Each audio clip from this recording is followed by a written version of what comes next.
Hello दोस्तों, मेरा नाम प्रणय है। मैं हूं आपका faculty, teacher, friend, guide, philosopher, जो आप कहना चाहें। और आज मैं एक ऐसे इम्पॉर्टेंट टॉपिक पे आपके सामने आया हूं जिस टॉपिक की हम जितनी बात करें या जितनी तारीफ करें उतनी कम है। 2014 में हमारे माननीय प्रधानमंत्री नरेंद्र मोदी ने एक पॉलिसी लॉन्च की थी जो हमारे ईस्टर्न नेशन जो है, हमारे देश के ईस्ट साइड में जो नेशंस हैं उनको ध्यान में रखते हुए इन पॉलिसीज को लॉन्च किया गया था। आप लोगों से मेरी एक छोटी सी रिक्वेस्ट है, ज़रा मुझे बताइए कि कमेंट सेक्शन में कि वो कौन सी पॉलिसी थी जो ईस्ट कंट्रीज के लिए हमने लॉन्च की थी, जो नेबरहुड पॉलिसी थी, उसका नाम क्या था? कमेंट सेक्शन में बताइए। उसी नेबरहुड पॉलिसी के तहत एक बहुत ही इंपॉर्टेंट माइलस्टोन इंडिया ने अचीव किया है बांग्लादेश के साथ। जी हां दोस्तों, ये वही बांग्लादेश है जो पार्टीशन के समय पाकिस्तान के साथ अलग हो गया था और 1971 के वॉर में हमने उसे पाकिस्तान के चंगुल से मुक्त कराकर एक देश बनने में हेल्प की थी। आज उसी बांग्लादेश के साथ हम लोगों ने एक इतना इंपॉर्टेंट प्रोजेक्ट कमीशन किया है, कंप्लीट किया है, शुरू नहीं कंप्लीट किया है, जिसकी शायद आने वाले 10-15 ईयर्स में वैल्यू कई गुना करोड़ों में होगी। जी हां बच्चों, मैं जिस प्रोजेक्ट की बात कर रहा हूं उस प्रोजेक्ट का नाम है IBFPP। इस प्रोजेक्ट का फुल फॉर्म है India Bangladesh friendship pipeline project. जी हां, जैसा कि आप लोग मुझे यहां पे कमेंट में देख पा रहे होंगे, बैकग्राउंड में देख पा रहे होंगे, इंडिया और बांग्लादेश ने मिलकर एक फ्रेंडशिप पाइपलाइन प्रोजेक्ट पर काम किया है। क्या है दोस्तों ये पाइपलाइन प्रोजेक्ट? इसको आगे वीडियो में देखते हैं कि इस पाइपलाइन में क्या है। दोस्तों, हमने इस पाइपलाइन को सिलीगुड़ी, इंडिया का जो वेस्ट बंगाल में एक डिस्ट्रिक्ट है, वहां से लेकर हमने बांग्लादेश का पर्वतीपुर एरिया जो है, इस पर्वतीपुर एरिया तक हमने एक पाइपलाइन बिछाई है जो कि 132 किलोमीटर लॉन्ग पाइपलाइन है, जिसकी कुल कीमत हमें 346 करोड़ में पड़ी थी। जी हां दोस्तों, 346 करोड़ में प्रोजेक्ट कंप्लीट हुआ है। और मैं ये चीज बता दूं, ये प्रोजेक्ट कंप्लीट हुआ है मात्र 30 महीनों में, 30 मंथ्स, जस्ट 30 मंथ्स में अगर आप लोग एक प्रोजेक्ट कंप्लीट करके दूसरे देश को देते हैं तो उस देश का हमारे देश के ऊपर एक बहुत बड़ा विश्वास जागृत होता है, वहां के लोगों के ऊपर हमारा एक बहुत अच्छा इंप्रेशन पड़ता है। तो दिसंबर 2020 के अराउंड ये प्रोजेक्ट सैंक्शन हुआ था, शुरू हुआ था, और हमने ये पाइपलाइन बिछा दी हमारे इंडिया के वेस्ट बंगाल के सिलीगुड़ी से लेकर पर्वतीपुर इलाके से। ध्यान रहे बच्चों, इस इमेज को दिखाने के पीछे का एक बहुत बड़ा रोल यह है कि बहुत छोटा सा हिस्सा ये पाइपलाइन का हमारे इंडिया में है, बाकी मेजर हिस्सा जो है वो बांग्लादेश में आपको देखने को मिलेगा। इसका कारण क्या है? क्योंकि हम ये प्रोजेक्ट बांग्लादेश के लोगों के लिए लाए हैं, बांग्लादेश के लोगों के लिए है, ये इंडिया के लिए नहीं है। लेकिन इससे इंडिया को फायदा बहुत है। क्या फायदा है वीडियो में आगे जानेंगे। इस प्रोजेक्ट में, इस पाइपलाइन में सर हम भेज क्या रहे हैं, what is the main thing जो हम इससे भेज रहे हैं, इसको डिस्कस करने से पहले लेट्स डिस्कस कि इस प्रोजेक्ट को बनाया किसने है, इंप्लीमेंट किसने किया है। तो इस प्रोजेक्ट का जो इंप्लीमेंटेशन है वो इंडिया और बांग्लादेश की दो मेजर ऑयल रिफाइनरीज जो है उन्होंने मिलकर किया है। इंडिया की तरफ से Numaligarh refinery limited of India, जो oil India limited OIL company जो है उसकी एक सब्सिडरी कंपनी है, Numaligarh refinery limited of India, ये है इंडिया की तरफ से। और बांग्लादेश की तरफ से मेघना पेट्रोलियम लिमिटेड ऑफ बांग्लादेश। ध्यान रहे बच्चों, ये आपसे कई एग्जाम्स में, इंडिया के हर कॉम्पिटिटिव एग्जाम्स में पूछा जा सकता है कि IBFPP जो है वो किन दो कंपनी ने मिलकर लॉन्च किया है। पहला है Numaligarh refinery limited of India, जो इंडिया की तरफ से है, इंडिया की कंपनी है, ऑयल इंडिया लिमिटेड की एक सब्सिडरी कंपनी है। और बांग्लादेश की अपनी खुद की एक ऑयल कंपनी है जिसका नाम है मेघना पेट्रोलियम लिमिटेड ऑफ बांग्लादेश। इन दोनों ने मिलकर लॉन्च किया है। अब बात करते हैं बच्चों इसके फायदे की। इस पाइपलाइन से हम बांग्लादेश को दे क्या रहे हैं और इंडिया की एक सॉफ्ट पावर की। ध्यान रहे बच्चों, इस वीडियो को अंत तक बने रहें, एक बहुत ही इंटरेस्टिंग फैक्ट मैं आगे लेके आ रहा हूं। ये प्रोजेक्ट के अंदर बांग्लादेश अगले 15 साल तक भारत से डीजल इंपोर्ट करेगा। ध्यान दीजिएगा, इंपोर्ट करेगा, भारत को एक्सपोर्ट नहीं करेगा। अगर भारत से इंपोर्ट करेगा तो बांग्लादेश से हमें huge chunk of forex reserve भी मिलेगा, मनी भी इनफ्लो होगा भारत में, और ये भारत की अर्थव्यवस्था को, भारत की जीडीपी को मजबूत बनाने का एक काम करेगा। और ये टाइमलाइन क्या है बच्चों? फॉर 15 ईयर्स हम लोग बांग्लादेश को डीजल सप्लाई करेंगे।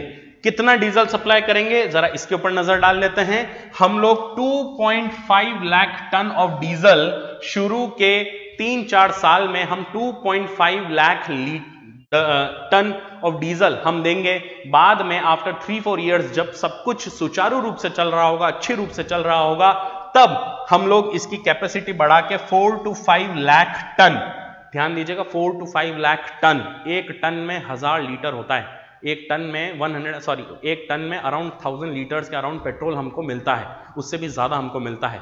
तो सोचिए इतना डीजल हम लोग अगर बांग्लादेश को देंगे तो भारत के अंदर जो रुपया आएगा वो कितना मजबूत करेगा भारत की अर्थव्यवस्था को, ये मुझे कहने की जरूरत नहीं है। और यही मैं कहता हूं कि हमारी नेबरहुड पॉलिसी में बांग्लादेश हमारे लिए एक, बांग्लादेश के साथ प्रोजेक्ट लॉन्च करना हमारे लिए की स्टोन प्रोजेक्ट है, क्योंकि ये भारत की ताकत को दुगना नहीं, तिगुना नहीं, 4 गुना तक बढ़ा देता है।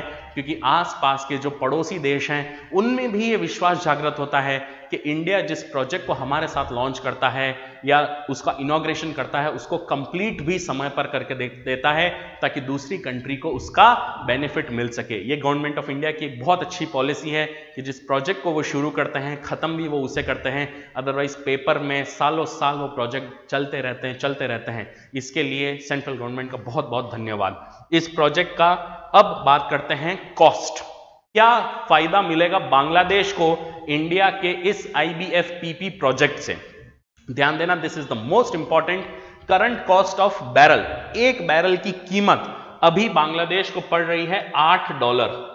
$8 उनको एक बैरल पड़ रहा है। एक बैरल में अमूमन 159 लीटर का ऑयल होता है एक बैरल में, तो उस एक बैरल में $8 का वो बैरल पड़ रहा है। लेकिन IBFPP लॉन्च होने के बाद वो जो बैरल है वो $2 से सस्ता हो जाएगा, $3 से सस्ता हो जाएगा। और $3 से सस्ता होने के बाद वो बैरल हमें एक बैरल $5 का मिलेगा। ध्यान दीजिएगा बच्चों, $5, it is too very much, क्योंकि ये हम केवल एक बैरल की बात कर रहे हैं। और कोई भी ऑन एन एवरेज जो इंडिया ऑयल कंपनीज हैं उनका एवरेज ये कहता है कि अराउंड 1 करोड़ बैरल हर कंट्री औसतन एवरेज 1 करोड़ बैरल यूज करती है हर दिन। तो सोचिए कि हर बैरल पर अगर $3 अगर बचते हैं तो हमारे लिए ये कितना बड़ा मुनाफा होगा बांग्लादेश के लिए, और बांग्लादेश हमारे से सप्लाई कंटिन्यूस करता रहेगा। और $3 को बांग्लादेशी टाका जो है वो 106 टाका का होता है। बांग्लादेश में जो करेंसी है उसकी होती है 106 टाका, डॉलर के मुकाबले $1 के मुकाबले 106 टाका मिलता है। तो 106 × 3 करके आप देखिए करीबन कितने रुपए का फायदा बांग्लादेशियों को होता हुआ यहाँ पे मिल रहा है केवल एक बैरल पर। तो वो क्यों नहीं इस प्रोजेक्ट में बढ़ चढ़कर हिस्सा लेगा। और मुझे कहते हुए शायद जरूर नहीं होगी अगर आप डॉट्स कनेक्ट कर पाएंगे कि अभी रशिया यूक्रेन वॉर में सबसे ज्यादा मलाई जिस कंट्री ने खाई है वो कंट्री है इंडिया, क्योंकि हमने ईरान और रशिया दोनों से हमने ऑयल मंगवाए। इधर ईरान की प्राइस ये है तो रशिया हमें उससे भी सस्ते दाम में ऑयल देता था, फिर ईरान कहता था नहीं भैया हम आपको कम पे दे देते हैं, तो हमने उससे ले लिया। फिर रशिया कहता अरे हम और सब्सिडी पे दे देंगे, 27% सब्सिडी दे देंगे, हमसे ले लो। तो हमने कहा रशिया तू हमको दे दे, क्योंकि रशिया तो हमारा परम मित्र है, टाइम टेस्टेड फ्रेंड है। और हमने इस रशिया यूक्रेन वॉर में कई करोड़ों लीटर्स हमने यहाँ पे हमारे रिजर्व में बचाई हैं। इसके लिए हमारी कई जगह बुराई भी होती रही है, लेकिन इंडिया की इंडिपेंडेंट फॉरेन पॉलिसी की ये एक बहुत बड़ी पॉजिटिविटी है कि हम किसी भी कंट्री के दबाव में काम नहीं करते हैं।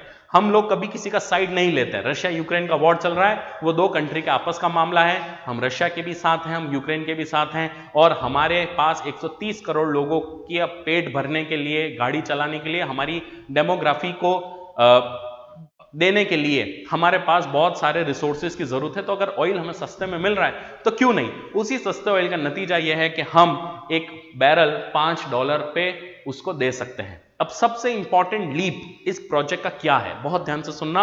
सबसे इंपॉर्टेंट है टाइम। सबसे इंपॉर्टेंट जो होता है वो होता है ट्रांसपोर्टेशन टाइम। पहले बांग्लादेश को अगर ऑयल चाहिए होता था तो वो भी ईरान, यूएसए, रशिया इन्हीं से इंपोर्ट करता था। लेकिन और वो इंपोर्ट कैसे करता था? शिप से इंडिया आते थे, इंडिया से ऑयल टैंकर्स होते थे, रेल्स में वैगन्स होते थे, उसमें भरा जाता था, फिर वो बांग्लादेश जाता था, वहां खाली होता था और फिर वो डिस्ट्रीब्यूट होता था।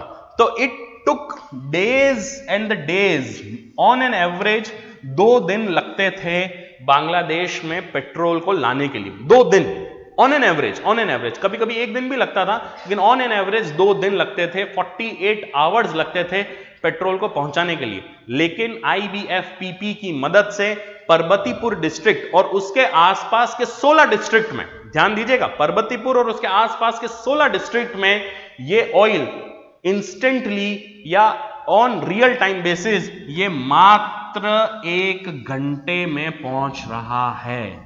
मात्र 1 घंटा, just 1 hour. This is the value of time.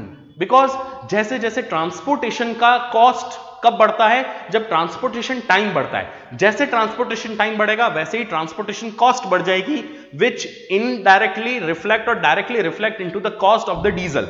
But IBFPP की मदद से हमने इस टाइम को रिड्यूस कर दिया है सिर्फ 1 घंटे में।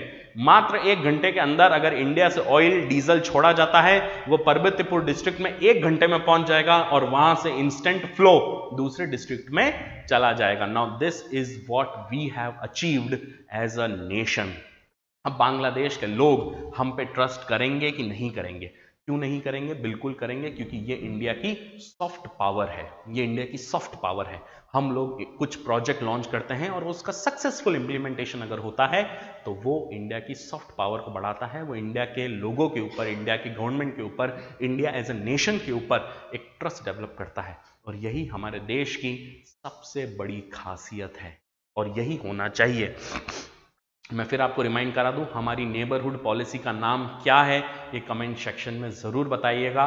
जो 2014 में मोदी सरकार ने पहले वाले नाम को चेंज करके नई नेबरहुड पॉलिसी बनाई है जो ईस्टर्न नेशन की तरफ है। और let me remind you, Bangladesh भी भारत के ईस्ट में आने वाला एक देश है, अमूमन एक माना जाता है ईस्टर्न नेशन है।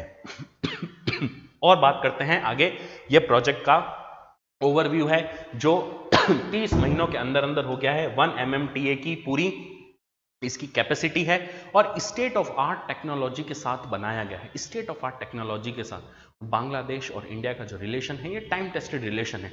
यही कारण है कि पाकिस्तान इंडिया से इतना प्रॉब्लमेटिक रिलेशन में क्यों है, क्योंकि पाकिस्तान इस बात को कभी पचा ही नहीं पाता कि बांग्लादेश उनका एक टुकड़ा था, किसी जमाने में ईस्ट पाकिस्तान था और भारत ने उसे काट के पाकिस्तान से अलग कर दिया। अच्छा ही वह अलग कर दिया, क्योंकि भारत के प्रधानमंत्री का मैं धन्यवाद देना चाहूंगा कि भारत के प्रधानमंत्री का एक बहुत क्लियर स्पष्ट संदेश आप लोगों ने ऑब्जर्व किया कि नहीं किया, लेकिन मैं आपको बताता हूं। हाल ही में टर्की में भूकंप आया था दोस्तों। टर्की में भूकंप जब आया था तब हमारी टीम जो थी, हमारी NDRF की टीम जो थी, नेशनल डिजास्टर रिलीफ फंड की जो टीम थी, वो टर्की में गई थी। आर्मी के जवान वहां गए थे और लोगों की सहायता की थी। बाकी सब इधर उधर पैरामीटर पे थे, लेकिन हम मेजर जहां पे अर्थक्वेक आया था वहीं पे पास में बिल्डिंग को टेक ओवर किया था और हमने लोगों की first aid, first emergency help हमने वहीं पे की थी। और हम साथ में क्या लेके गए थे? राशन लेके गए थे, दाल लेके गए थे, चावल लेके गए थे, कपड़े लेके गए थे, ये सब हम लेके गए थे। लेकिन ये वो टर्की है जो कभी भारत के साथ नहीं खड़ा रहा, कभी भारत के साथ नहीं खड़ा रहा। कश्मीर के मुद्दों पर यूनाइटेड नेशन में चीख चीख के इसने चिल्लाया, अरे इंडिया कश्मीर में बहुत गलत काम कर रहा है, बहुत इसने चिल्लाया। लेकिन जब आपदा आई तब भारत का प्रधानमंत्री टर्की के साथ खड़ा रहा। हमारे बीच मतभेद हैं, रहेगा, लेकिन मनभेद नहीं होना चाहिए, यह देश के प्रधानमंत्री ने बना दिया। और यही कारण है कि हमारे देश के प्रधानमंत्री का नाम आज देश पूरे विश्व के पावरफुल नेताओं में आता है कि ठीक है, तुम हमसे हमारी पॉलिसीज का, हमारी नीतियों का विरोध कर सकते हो, कोई बात नहीं, विरोध तो करोगे, विरोध करोगे तभी तो डेवलप करेंगे। तुम विरोध करते जाओ, हम कश्मीर में डेवलप करते जाएंगे, एक दिन तुम्हारा विरोध भी खत्म हो जाएगा। लेकिन जब आपदा आएगी, तुम्हारे देश में भूकंप आएगा, तो इंडिया पहला देश है जो वहां भेजेगा। और टर्की जब जब इंडिया के अगेंस्ट खड़ा रहा तो किस कंट्री के साथ खड़ा रहा? पाकिस्तान के साथ। और उस पाकिस्तान ने क्या किया दोस्तों, जान के हैरानी होगी, ऑनलाइन कहना भी अच्छा नहीं लगता है, लेकिन मैं जरूर ये बताना चाहूंगा कि लोगों को अब रियलिटी पता लग रही है कि ये देश क्या है जो हमेशा इंडिया को भला बुरा कहता रहा। पिछले साल 2022 में पाकिस्तान में भी बाढ़ आई थी। जब पाकिस्तान में बाढ़ आई थी तब टर्की ने फर्स्ट एड किट भेजे थे, है ना, पाकिस्तान के लोगों के लिए, जिसमें कपड़े थे, फूड पैकेट्स थे, चावल थे, दाल थे, और उसको पैक कर करके एक एक लोगों के हिसाब से करोड़ों रुपए का पैकेज भेजा था। पाकिस्तान ने वो पैकेज अपने पास ही रखा, लोगों को दिया ही नहीं। अब उनको ये लगा कि अब जब टर्की पे आया तो पाकिस्तान को लगा हमें भी इस देश की मदद करनी चाहिए, तो पाकिस्तान ने वो पैकेज यूं के यूं टर्की में भेज दिए। अब जब टर्की वालों ने वो पैकेट खोला कि अरे हमारे छोटे भैया पाकिस्तान का पैकेज आया है, तो जैसे वो पैकेट खोला नीचे लिख रखा है love from Turkey for our beloved brother Pakistan. अब वही पैकेट रिटर्न दे दिए। ये वही बात हो गई बच्चों, दिवाली पे सोन पपड़ी का डिब्बा जैसे पूरी इंडिया में घूम रहा है, वैसे पाकिस्तान ने भी टर्की का ही फर्स्ट एड टर्की को ही दे दिया। और क्या इज्जत रही पाकिस्तान की? आज पाकिस्तान की कोई इज्जत नहीं है, क्योंकि उनकी नेबरहुड पॉलिसी बहुत ही बेकार है। वो हमेशा केवल एक चीज चाहते हैं, इंडिया की बर्बादी। और इंडिया क्या चाहता है? हमारे जितने भी पड़ोसी देश हैं सबकी आबादी। और इसी आबादी का एक बहुत बड़ा परिचायक है IBF-PP, India Bangladesh friendship pipeline project. इस पाइपलाइन प्रोजेक्ट से ठीक 5 महीने पहले 2022 सितंबर अक्टूबर 2022 में हमने एक और प्रोजेक्ट वहां पे लॉन्च किया था, और वो प्रोजेक्ट भी अपने आप में एक मेंशन करने लायक प्रोजेक्ट है, जो इंडिया की सॉफ्ट पावर में एक 4 चांद तो लगाता ही है। उस प्रोजेक्ट का नाम है, आप लोग इस इमेज को अगर पता कर पाएं, बड़ा ही एम्बिशियस प्रोजेक्ट है इंडिया का। इस प्रोजेक्ट का नाम है मैत्री थर्मल पावर प्लांट। मैत्री थर्मल पावर प्लांट ये सदर्न बांग्लादेश में बनाया गया, रामपुर डिस्ट्रिक्ट के आसपास बनाया गया ये पावर प्लांट है, जिसकी कुल कैपेसिटी जो है वो है 1.3 गीगावाट। ये कोयले से चलने वाला, इलेक्ट्रिसिटी जनरेट करने वाला थर्मल पावर प्लांट है, जिसका नाम है मैत्री थर्मल पावर प्लांट, जो हमारे इंडिया के BHEL, Bharat Hindustan electric limited, Bharat heavy electronics limited जो है, उन्होंने बांग्लादेश की गवर्नमेंट के साथ मिलकर इस पावर प्लांट को बनाया है। देखिए कितना बड़ा पावर प्लांट बनाया है और सदर्न बांग्लादेश को कितना फायदा होगा।